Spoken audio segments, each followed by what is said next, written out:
कैसे आता है 2 नंबर का पैसा? तभी तो आ रहा है। 2 नंबर का काम कर हमारे पास तो नहीं है चौबहिया। 2 नंबर का काम और क्या, बिल्कुल। मैं जो संतोष कुमार उर्फ टिंकू के आवास पे मैं पहुंची हूँ। जो पैतृक संपत्ति इनका गांव के लोग जो बता रहे हैं, जो इनका अभी तक आलीशान जो मकान दिख रहा है, ऐसे कई मकान बना हुआ है इनका। प्रेजेंट टाइम में इनके आवास पे ताला लगा हुआ है। कुछ लोगों का ये भी कहना है कि वो फरार चल रहे हैं। अभी गांव के लोगों से मैं बात कर दो। मेरा नाम लक्ष्मण प्रसाद है। ये आपके गांव में जो संतोष कुमार और टिंकू हैं, इनका क्या रवैया था? कुछ लोगों का जमीन वमीन कब्जा कर लिए हैं।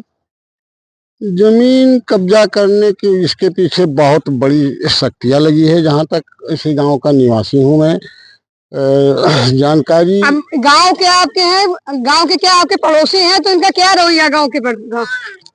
इनकी रवैया तो बहुत गड़बड़ है।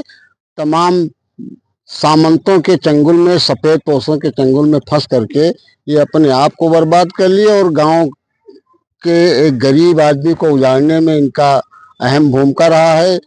तमाम जमीनों को इन्होंने अपने नाम कराया। रामफेर की जो जमीन थी, उनकी बहू, उनकी जो वाइफ है, लगातार आरोप लगा रहे कि हमारे पति की जो जमीन थी बैनामा करवा, लेकिन उनको पैसा नहीं मिला। इसमें क्या सच्चाई है? रामफेर की बहू का जहाँ तक सवाल है, मुझे जानकारी है कि वो भी गुमराहियत के शिकार है। इनके चंगुल में फंस करके वो पूरा परिवार लुट गया। उसमें तो जो वास्तविक मदद करना चाहा, रामफेर का पूरा परिवार यही नहीं जान पाया कि हमारा साथी कौन है, हमारा अपना कौन है, कौन वास्तविक मदद करने के चक्कर में इनके फ्रॉड करके इनकी जमीन बैनामा कर ली गई। हाँ, इनकी मदद करने के नाम पर जो है इनकी जमीन को बैनामा करा करके, और तमाम अदर कास्ट के लोगों को, अनुसूचित जात के रामफेर रहे हैं, संतोष भी अनुसूचित जात के हैं, उस जमीन को अपने नाम करा करके तमाम सामंतों को, तमाम अदर कास्ट के ब्राह्मणों को बेच दिया, पैसा लिया, उसी से अपना ऐशो आराम कर रहे हैं। गरीब आदमी उजड़ गया है। प्रशासन भी इसमें मिली भगत है। प्रशासन के, तहसील प्रशासन जो है, विवादित भूमि को, तमाम विवादित भूमि में तमाम ऑर्डर करके जमीन बिकती रही।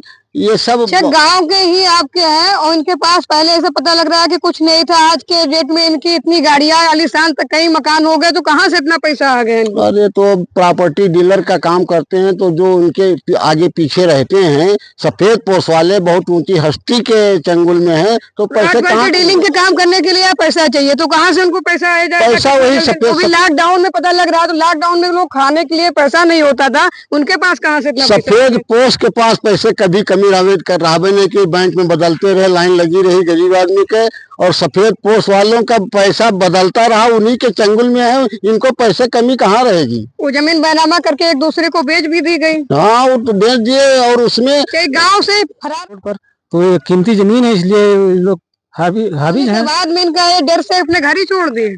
जाहिर सी बात है, डर ही होगा तभी इंसान छोड़ेगा घर। लगातार सालों से लोग अफसर का चक्कर लगा होगी, तो कह रहे गुंडा राज खत्म हो गया। अरे वो खुद ही गुंडा है, क्या गुंडा है? गुंडा है, गुंडा तो है ही वो। इसे आप गुंडा बता दे कि योगी गुंडा है।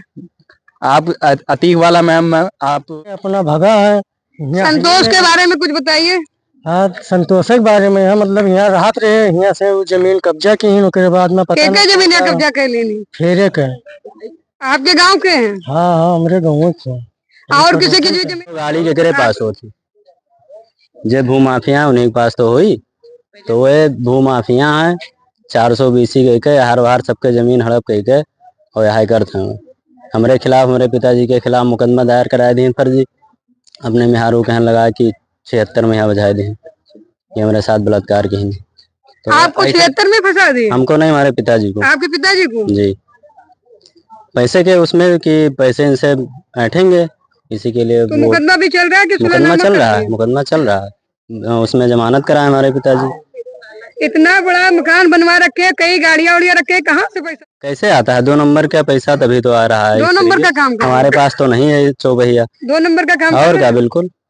और भी कहीं इनका मकान है? हाँ, पोटरगंज में एक मकान बनाया है, वहाँ पे खरीदे हैं जमीन, करोड़ों है वो। हाँ, करोड़ों।